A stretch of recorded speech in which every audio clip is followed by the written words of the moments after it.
Congress committee the के block अध्यक्ष नरेंद्र सिंह कचनारा द्वारा सैकड़ों की संख्या में किसानों की मांग को लेकर उपखंड कार्यालय पर राजस्थान सरकार, मुख्यमंत्री एवं जिला कलेक्टर के नाम किसानों की बर्बाद फसल का मुआवजा एवं स्मार्ट मीटर के अत्याचार को रोकने हेतु ज्ञापन दिया गया। ज्ञापन द्वारा अवगत करवाया गया है कि डग ब्लॉक क्षेत्र में इस खरीफ सीजन में किसानों द्वारा बोई गई सोयाबीन की फसल पीला रोग व इली के प्रकोप से कारण पूरी तरह से नष्ट हो चुकी है।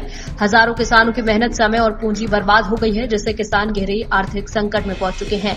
किसान भाइयों की स्थिति अत्यंत चिंताजनक है। इस समय उन्हें तत्काल फसल बीमा योजना के तहत सर्वे करवाकर उचित मुआवजा दिलाना अति आवश्यक हो गया है, ताकि वो अपने परिवार का भरण पोषण कर सके और आगामी रबी सीजन की तैयारियां कर सके। साथ ही क्षेत्र में लागू किए जा रहे स्मार्ट मीटर उपक्रम के माध्यम से हो रहे अन्यायपूर्ण एवं मनमानी बिजली बिलों में उपभोक्ताओं की परेशानी को और ज्यादा बढ़ा दिया है। बिना जन सहमति के लागू की जा रही यह प्रक्रिया जनता के लिए आर्थिक बोझ बनती जा रही है। अंत में निवेदन है कि शीघ्र समाधान नहीं किया गया तो डग ब्लॉक कांग्रेस कमेटी चरणबद्ध आंदोलन करने को बाध्य होगी, जिसकी समस्त जिम्मेदारी प्रशासन की उक्त होगी। एक पीला रोग जिसके द्वारा सोयाबीन की फसल किसानों की नष्ट हो चुकी है और उसी के लिए उचित मुआवजा किसानों के पक्ष में ये सरकार एक गिरदावरी कराए और किसानों को उचित मुआवजा दे। आज किसान भाई जो प्रीमियम देते हैं बीमा कंपनी को, वो किस लिए देते हैं? क्या सरकार उनकी जेब से नहीं देती है? की मशीन राजस्थान सरकार लेके आई है स्मार्ट मीटर के नाम पर। जब स्मार्ट मीटर लगेगा तो किसान भाइयों की स्थिति रहेगी कि जहाँ जो 100 रुपए आज बिल जमा हो रहा है, जब अशोक गहलोत जी की सरकार थी, किसान भाइयों को कभी भी विद्युत में देखने को नहीं मिला। लेकिन भाजपा सरकार में एक जेब काटने की मशीन स्मार्ट मीटर के नाम पे एक और आ रही है, उसका भी हम विरोध करते हैं। और जो विद्युत की अव्यवस्था है, 3-3 दिन 4-4 दिन तक गाँव के अंदर लाइटें नहीं है, सांप निकल रहे हैं, जहरीले जानवर बच्चों को खा रहे हैं, लेकिन ये सरकार सुनने को तैयार नहीं है। इसको लेकर सारे किसान आज आपके बीच में हैं। एमएलए साहब, कई मुद्दों पर विपक्ष, ऐसा लगता है कि विपक्ष ने क्षेत्र की जनता को अकेला छोड़ दिया। हर मुद्दे पे विपक्ष जनता के साथ में है, चाहे जनता के दुख में, दर्द में जब भी आवश्यकता होगी इस क्षेत्र की जनता के साथ में या कांग्रेस खड़ी रहेगी। विपक्ष की जो रैलियां हैं वो यदाकदा ही दिखाई देती है, क्योंकि मुद्दों की तो भरमार है। करप्शन का लेवल आप देख लीजिए, हर जगह ये हुआ, लेकिन इसके बाद सिर्फ कई दिनों बाद विपक्ष आज जागा है। इसका क्या कारण है? आज जो विपक्ष आया है वो किसानों के हित में आया है, क्योंकि आज किसानों की जिस तरीके से बर्बादी हुई, हम सब किसान हैं। आप पत्रकार बंधु आए, आप भी किसान हैं और आपने देखा होगा कि आए दिन झालावाड़ में भी 15 दिन पहले भी हमारा धरना प्रदर्शन रहा। महीने में 1 से 2 बार सरकार के विरोध में, चाहे वो करप्शन के विरोध में हो, चाहे विद्युत के विरोध में हो, चाहे खाद के विरोध में हो, किस तरीके से हालत किसानों की कर दी गई है। आज किसान डीएपी लेने जाता है 1650, 1800 और वो भी नहीं मिलती। ठीक है, ज्ञापन दिया है, किस संबंध को लेकर आपने ये कराया?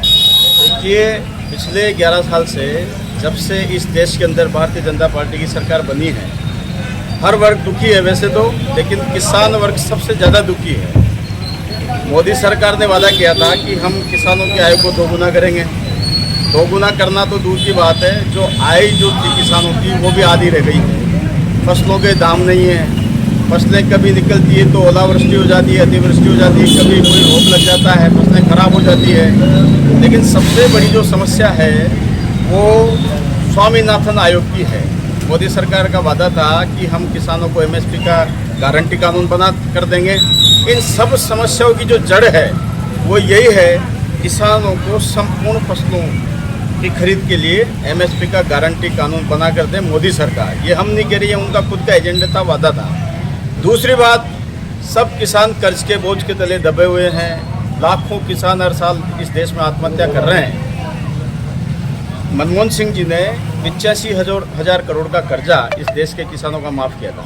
हमारी मांग है कि केंद्र में भी मोदी जी की 3 बार से सरकार है, स्टेट में भी उनकी सरकार है, उनको किसानों का कर्जा पूरी तरह से माफ़ करना चाहिए। एक बार, ये कोई नया काम नहीं है, पहले भी किए गए हैं। जब आप उद्योगपतियों का कर्जा माफ़ कर रहे हो तो किसानों का कर्जा भी आप माफ़ करें। मेरा ये मानना है कि जो जिस तरह के जो हालात देश में बने हुए हैं, अभी सोयाबीन का आप भाव ले लीजिए। 10-11 साल पहले सोयाबीन 10,000 11,000 रुपये पार बिक गई। अभी लागत नहीं निकल रही है, 4,000-3,500 में सोयाबीन बिक रही है। तो कम से कम बाजार दर और उसका जो MSP जो मूल्य है वो 7,000 रुपये सोयाबीन का निर्धारित होना चाहिए। जो फसलें हमारी खराब हुई है, मुआवजा कहाँ से मिलेगा? अभी तो सर्वे नहीं हुआ।